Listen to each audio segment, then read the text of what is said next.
Et bonjour les lecteurs de Pipin, j'espère que vous allez bien. Je fais une petite vidéo rapide aujourd'hui parce que ça fait déjà un petit bout de temps que j'ai pas tourné pour vous parler du Cold Winter Challenge. Parce que dans 2 jours maintenant, on est le 1er décembre et ce challenge va commencer incessamment sous peu.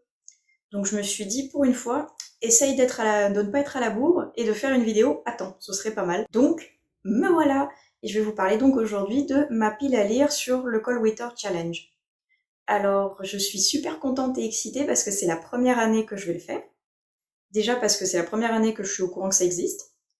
Et parce que, comme je me lance dans toute l'aventure Booktube, Bookstagram, tout ce qui est en rapport avec des livres et des réseaux sociaux, je me suis dit, allez, on se lance cette année, on essaye. J'avais testé le Pumpkin Autumn Challenge, mais je m'y étais pris trop tard pour pouvoir faire une vidéo. Mais je me suis dit, bon, pour le Cold Winter, cette fois-ci, je m'y prends à l'avance. Enfin, à l'avance. 2 jours avant. Mais on est bon, le challenge n'est pas commencé.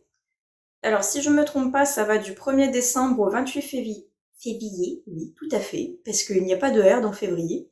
Donc ça va du 1er décembre au 28 février. Et cette année, c'est l'Enluminé qui s'en charge.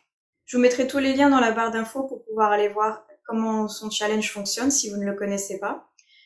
Sa chaîne avec le groupe Facebook qui lui est dédié, ainsi que les liens des livres que je vais vous proposer dans cette vidéo si jamais ça vous intéresse. Et comme ça, si ça peut vous donner des idées pour votre propre palle ou même pour des cadeaux de Noël, n'hésitez pas, tout sera dans la barre d'infos. Alors le Cold Winter, il va s'articuler autour de 4 grands menus qui vont être complétés par des sous-menus, plus un menu bonus. Et ce 5e menu permet de remplacer soit l'un des menus qu'on n'aime pas trop ou on n'a pas beaucoup de livres en rapport, soit tout simplement de rajouter un menu en plus des 4 autres pour tout simplement se faire plaisir avec de nouvelles lectures. Alors, comme d'habitude, j'ai mon carnet pour pas me tromper dans les noms. Et on commence tout de suite donc avec le premier menu qui s'appelle Magie de Noël. Et le premier sous-menu s'intitule Under the Mistletoe, avec les mots-clés romance de Noël, feel good.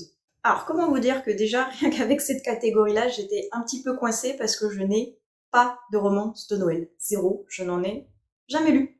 Jamais, jamais, jamais. Donc ça va être une grande découverte pour moi cette année et c'était un peu galère. Je savais pas trop quoi choisir parce que je ne connais pas du tout cet univers. Donc j'ai regardé un petit peu Booktube.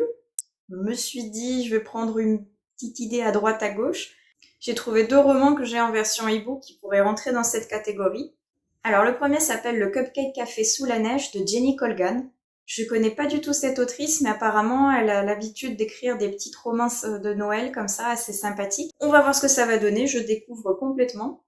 Et je sais que sinon il y en avait un autre qui m'avait l'air intéressant, notamment parce que la couverture était magnifique. Pour toutes les versions e-book que je vais vous proposer, je vous ferai des inserts des couvertures par ici parce que ma liseuse elle est en noir et blanc, donc ça risque de pas rendre justice à la beauté de certaines couvertures. Notamment, j'ai perdu le nom entier, mais il y a une super romance de Noël que j'ai juste flashée parce que la couverture elle est magnifique. Je sais absolument pas de quoi ça parle. Je vous ferai un insert ici. Et je crois que je l'ai vue sur la chaîne de Nina Quill, si je ne me trompe pas. Sinon, le deuxième sous-menu s'appelle Raclette, avec les mots-clés famille, amis et secret. Alors pour ce menu, j'ai choisi de lire Les Fleurs Sauvages de Holly Ringland. Déjà parce que la couverture est trop belle, et parce qu'apparemment il y a pas mal de petits secrets familiaux dans ce roman, donc je trouve qu'il rentre parfaitement dans cette catégorie-là. Le troisième sous-menu s'appelle La danse de la fée dragée, avec comme mots-clés rêve, univers onirique, fantaisie ou fantastique. Alors là, tout de suite, j'ai pensé à Rêver de Franck Tilliez, je sais jamais comment on prononce. Mais rien que le titre, je sais qu'il pouvait rentrer à l'intérieur de cette catégorie parfaitement. Comme c'est un des Tilliez que je n'ai pas lu, c'est parfait. Et je pouvais pas ne pas faire un challenge sans mettre un Franck Tilliez dedans, parce que c'est l'un de mes auteurs favoris. Donc, il a parfaitement sa place dans celui-ci. On passe maintenant au deuxième menu qui s'appelle Hiver mystérieux. Et le premier sous-menu s'appelle Yule, dans lequel on doit lire de la mythologie, des légendes, ou tout ce qui est en rapport avec les divinités. Alors là, je vais enfin pouvoir vous montrer un livre en version papier, parce que je l'ai là. Je l'avais déjà mis dans ma pile du Pumpkin Autumn Challenge, mais je n'ai pas eu le temps de le lire. Et quelque part, je dirais presque tant mieux, parce que Il rentre parfaitement dans le cold winter parce que tout le livre se passe en hiver. On est dans une Russie où il fait forcément super froid. La couverture est parfaitement hivernale et on va se retrouver au milieu des contes et légendes russes, emplis du folklore avec tous les êtres du petit peuple, avec des divinités. Et je vais pas vous faire longueur plus longtemps. Je vous propose bien sûr le 3e tome de la saga de Catherine Arden, L'hiver de la sorcière. Alors ils sont derrière ma tête les 2 autres, mais le premier s'intitule L'ours et le rossignol, et le deuxième La fille dans la tour, si je ne me trompe pas, oui c'est ça. Et le deuxième La fille dans la tour. Donc ça, mince, pardon, j'ai tapé dans la caméra. Donc celui-ci c'est le 3e tome. Donc vous voyez, comme je vous disais, la couverture parfaitement hivernale. Ça rentre pile poil dans le cold winter. Donc c'est de Catherine Arden, et publié aux éditions de Noël. Donc j'ai hâte de le lire, j'ai adoré les 2 précédents tomes. J'ai pas eu le temps de le lire au pumpkin et j'étais très frustrée, mais je me dis que finalement, comme c'est très hivernal, avec tout ce froid qu'il y a dehors, c'est parfait pour lire sous un plaid avec un bon café devant le poêle. Impeccable. Il rentre parfaitement et j'ai très hâte de le lire. Je pense que ça va être le premier que je vais lire d'ailleurs de ce challenge. Ensuite, nous arrivons au 2e sous-menu qui s'appelle La Reine des Neiges. Et dans ce menu-là, nous devons lire des livres sur les femmes de pouvoir, le féminisme ou les sorcières. Alors là, pareil, je vous ferai un insert parce que je l'ai en version e-book. Et je vais lire The Midnight Bargain de C.L. Polk. Magnifique accent, vous en douterez pas. Pourquoi j'ai choisi ce livre-là? Parce qu'on va parler de femmes, mais de femmes fortes, et aussi de sorcières. Donc, combo gagnant, les 2 pile poil pour ce menu-là. Dans ce livre, on va suivre des femmes qui pratiquent la sorcellerie. Et le problème, c'est que si jamais ces femmes se marient, elles vont perdre tout leur pouvoir. Or, bien évidemment, l'héroïne qu'on va suivre, elle veut rester forte, elle veut rester libre, et elle veut conserver ses pouvoirs, et donc elle ne veut absolument pas se marier. Donc, femme forte, sorcellerie, on est dans du féminisme avec une société patriarcale qui est refusée par ces femmes, justement, parce qu'elles veulent garder leur liberté, elles ne veulent pas être enchaînées à un homme, et elles veulent surtout garder cette histoire de pouvoir que les hommes n'ont pas. Donc j'ai hâte de lire parce que déjà je me suis fait piéger complètement par la magnifique couverture. J'ai hâte de le lire lui aussi, je suis très curieuse de voir ce que c'est. Je l'ai en version anglaise, mais j'ai un doute, je suis pas sûre qu'il ait été traduit. Je vérifierai si jamais il l'est, je vous mettrai dans la barre d'infos la version anglaise et française, mais je crois que malheureusement il n'est qu'en version anglaise celui-ci pour le moment. On arrive au 3e sous-menu qui s'appelle New Year, New Me, dans lequel on doit lire des romans se rapportant à la métamorphose, à la transformation ou à l'évolution. Alors là, je n'ai pas encore le livre parce qu'il n'est pas sorti. Il doit sortir normalement en janvier 2021 s'il n'a pas été repoussé avec tous ces problèmes de coronavirus. Ce sera le tome 2 de A.S. Seed, qui s'appelle La quête du sang, si je ne me trompe pas. Je n'ai pas le tome 1 sous la main, malheureusement, donc je vous ferai pareil un insert ici. Alors pourquoi j'ai choisi ce livre? Parce que, outre que la couverture est super jolie, pour vous faire un résumé du tome 1, on va suivre Nia qui est une vétérinaire, mais également la fille de l'alpha le plus puissant de la meute de la ville. Et donc qui dit fille de l'alpha dit loup-garou. Alors non seulement elle se transforme en loup-garou, mais vous allez retrouver d'autres créatures changeuses à travers ce tome. Donc vous allez avoir toutes les métamorphoses possibles. Donc, métamorphose, on a des loups-garous, on a des changeurs, ça rentre parfaitement dedans. Et je crois que j'ai oublié de vous dire qu'en plus, A.S. Seed, c'est écrit par Alfreda Henry. Le 1er tome est déjà sorti et le 2e, donc si je ne me trompe pas, sort en janvier. Et j'ai très hâte de lire le 2nd tome parce que j'avais adoré le premier. Pour vous donner une idée, ça m'a fait beaucoup penser à la saga de Mercedes Thompson de Patricia Briggs. Si vous aimez un peu ce genre d'univers un peu fantastique et bite-lit, ce sera fait pour vous. Alors ensuite, on passe maintenant au 3e menu qui s'appelle Marcher ensemble dans la neige. Avec donc en première sous-catégorie Reine du Père Noël, où nous devons lire quelque chose sur les animaux, la nature et l'écologie. Alors pour celui-ci, je choisis le livre qui s'appelle Préférer l'hiver de Aurélie Janin. Il pouvait très bien rentrer aussi dans le menu avec famille et secret, parce qu'on va suivre une mère et sa fille qui apparemment cachent justement un lourd secret. Elles vivent toutes les deux recluses dans une petite maison au cœur de la forêt, coupées de tout, pour apparemment se protéger d'un certain secret dont on ne connaît pas.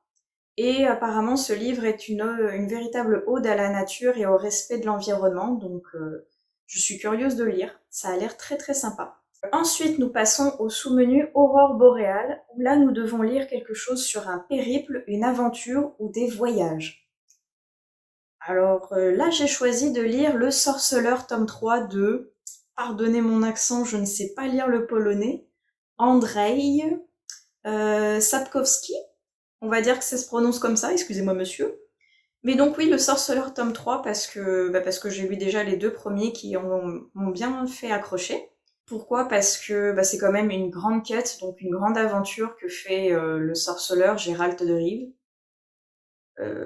pour, pour sauver la princesse Ciri et lui apprendre également les bases de sorceleur. Mais je vais pas vous en dire plus parce que j'en suis au tome 3, donc si jamais vous avez pas lu les premiers tomes, ça va vous spoiler. Donc lisez Le Sorceleur, c'est une superbe saga et en plus elle rentre dans pas mal de catégories du Cold Winter si jamais ça vous intéresse. Parce que c'est une grande aventure, donc ça rentre dans cette catégorie-là. Il y a énormément de créatures magiques, donc ça peut rentrer dans plusieurs catégories. Il y a des combats, bref, c'est parfait.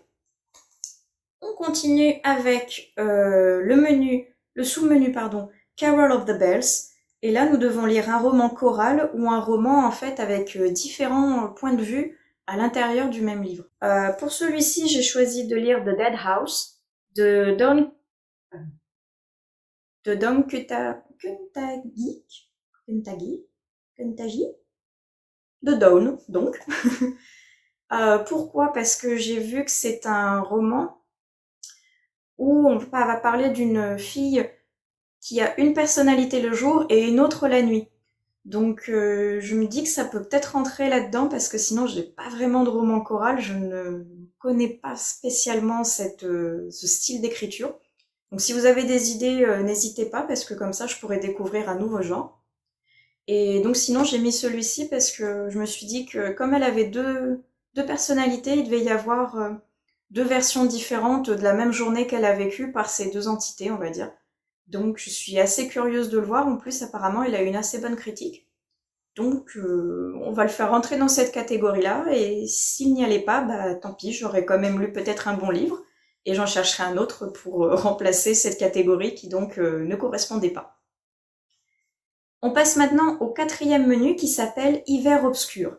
Alors là, on rentre dans mon menu préféré. Parce que rien que le premier sous-menu s'intitule Fantômes des Noëls passés, où nous devons lire quelque chose sur des fantômes, les revenants ou des voyages temporels. Pour celui-ci, j'ai choisi de lire Water Witch de Alex Pell. Pourquoi? Parce qu'on parle de fantômes dedans, une histoire de maison un peu hantée, parce que la maison, elle est fabriquée à partir de bois, mais d'anciens navires. Et ces anciens navires sont chargés d'histoires et de revenants qui ont péri en mer. Mais de revenants qui ont péri en mer, oui. Et sinon de personnes qui ont péri en mer, qui sont donc devenues des revenants. C'est beaucoup plus logique. Et donc, il y a une histoire de fantômes et de sorcières qui voudraient se venger. Ça m'intrigue beaucoup trop pour que je le laisse de côté, donc il est là et je vais pouvoir le lire. On passe ensuite au sous-menu Frissonner sous un plaid, et nous devons lire de l'horreur, de l'épouvante, du thriller et du suspense.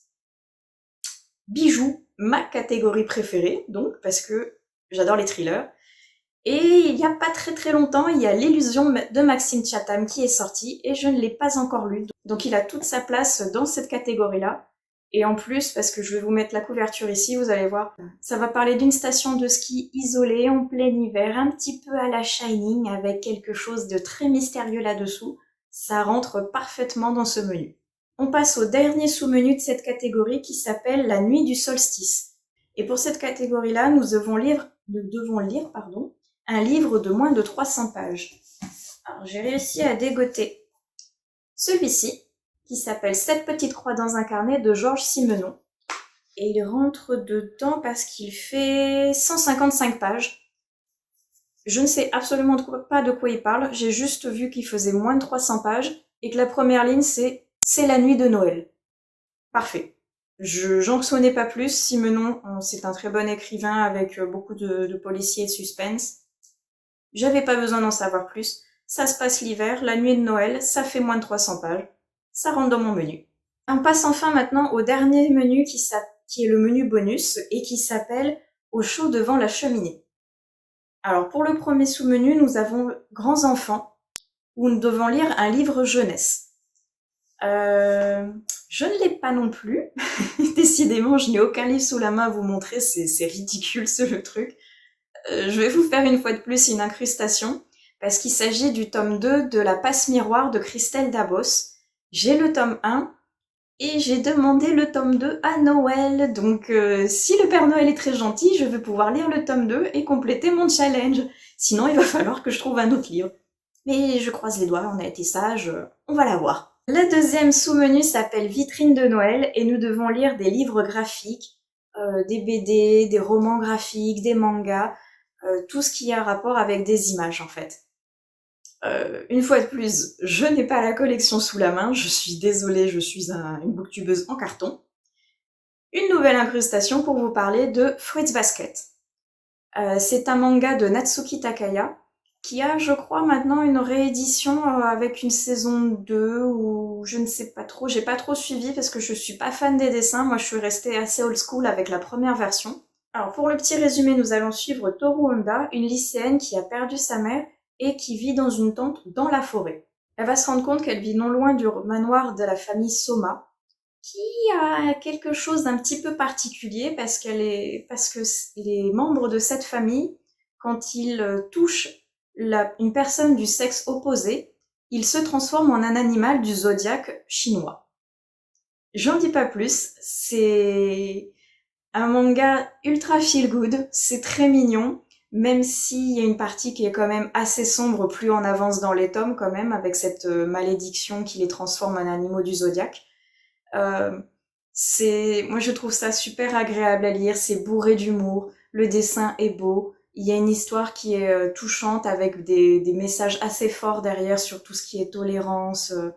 Je peux pas en dire plus parce qu'il y a tellement de choses à dire, il y a beaucoup de tomes, et je sais qu'il y a un des tomes à l'intérieur qui se passe justement pendant l'hiver, pendant Noël, donc je le rentre dans cette catégorie-là exprès pour ça. Et parce que c'est un menu pour les grands enfants, c'est un menu pour le feel good, pour se remémorer un peu ces bons moments. Et je sais que j'avais passé justement d'excellents moments en lisant cette saga et que ça va me rappeler d'excellents souvenirs. Et on termine avec le dernier sous-menu qui s'appelle Chocolat chaud, où on doit lire un livre qui nous fait du bien. Donc cette saga, elle aurait très bien pu rentrer aussi dans cette catégorie-là parce que comme je vous le disais, c'est une saga que j'ai adoré lire dans mon enfance, plutôt mon adolescence en plus. Mais j'ai pris une autre saga qui m'a beaucoup marqué aussi pendant mon adolescence également, et que ça fait très longtemps que je l'ai pas lu, surtout en VO. Donc je vais placer ici Harry Potter de J.K. Rowling, et là c'est la version anglaise publiée à l'édition Bloomsbury. Pourquoi cette édition-là? Parce que elle est belle, elle est magnifique.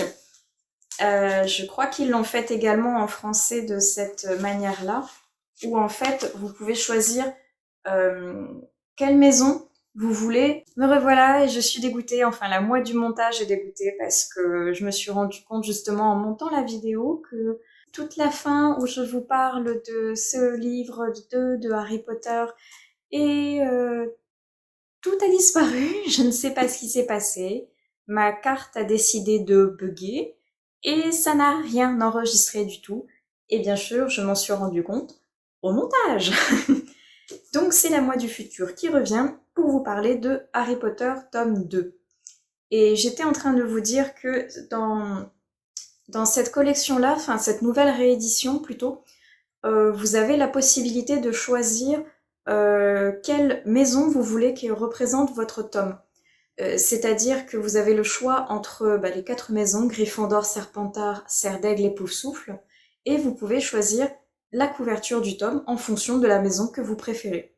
Alors par exemple, moi j'ai pris le tome 2 avec la maison Serpentard parce que avec ce qui se passe à l'intérieur du livre, je trouvais que ça correspondait plutôt bien à mettre cette maison en avant. Mais sinon, pour vous montrer un autre exemple, j'ai le tome 1 avec la maison de Gryffondor par exemple. Et comme je vous disais tout à l'heure, vous avez à l'intérieur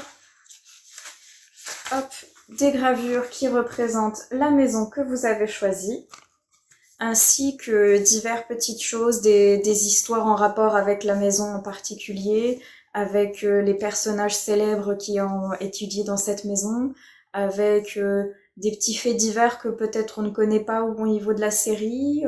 Il y a des petits quiz à la fin. Donc cette série, je la trouve super sympa. Elle est très bien réussie. Elle est magnifique avec, vous voyez, cette couverture en vernis sélectif au niveau du blason.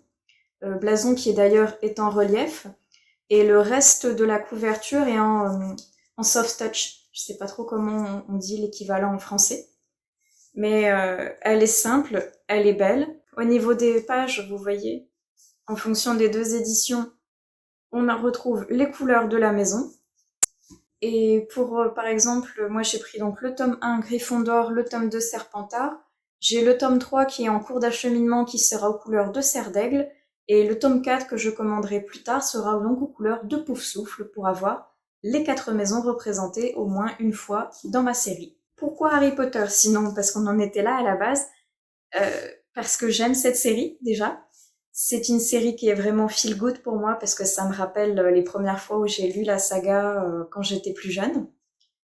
Pour moi, c'est un retour un petit peu dans l'adolescence parce que ça fait très longtemps que je ne les ai pas lus. C'est la première fois que je les lis en anglais, donc ça me permet de redécouvrir la saga mais sous un nouvel angle et de pouvoir apprécier toutes les subtilités de la langue et de la traduction qui ont été faites à cette époque-là. Et en plus de pouvoir faire une comparaison également avec les films qui ont été réalisés depuis en fait. Donc Harry Potter, oui, parce que c'est une saga qui est magique, sans mauvais jeu de mots. Parce que je trouve aussi que la période se porte très bien. On va rentrer dans une époque assez festive, donc je pense que retomber un petit peu en enfance justement avec cet esprit de Noël, avec cette magie que nous apporte cette période de l'année, ça se rapporte plutôt bien au monde de Harry Potter justement et toute cette magie qu'il y a derrière cette saga. Je pense que maintenant j'ai fait à peu près le tour de ma pile à lire pour le Cold Winter Challenge. Un nouveau tour vu que ça ma carte a planté. Je suis d'une tristesse incommensurable parce que je me rappelle absolument pas de ce que j'avais dit. Mais c'est pas grave, on va conclure ici parce que maintenant je vais essayer de monter cette vidéo pour de bon. Et puis voilà, et puis essayer de vous la poster à temps surtout parce que j'ai pas la fibre donc mon upload est très très très lent. Donc voilà, je vais clôturer cette vidéo ici. N'hésitez pas à utiliser la section des commentaires pour me faire part de votre propre pile à lire. Je serais curieuse d'aller voir ce que vous avez choisi pour pouvoir soit étoffer la mienne avec des nouvelles découvertes et peut-être des nouvelles idées aussi. N'hésitez pas aussi à aller me suivre sur Instagram ou à aller lire mes critiques sur mon WordPress. Je vous mets tous les liens dans la barre d'infos. Et sur ce, je vais vous souhaiter de bonnes lectures, un bon challenge si vous y participez, et surtout à la prochaine donc sur les lectures de Pipin. Ciao!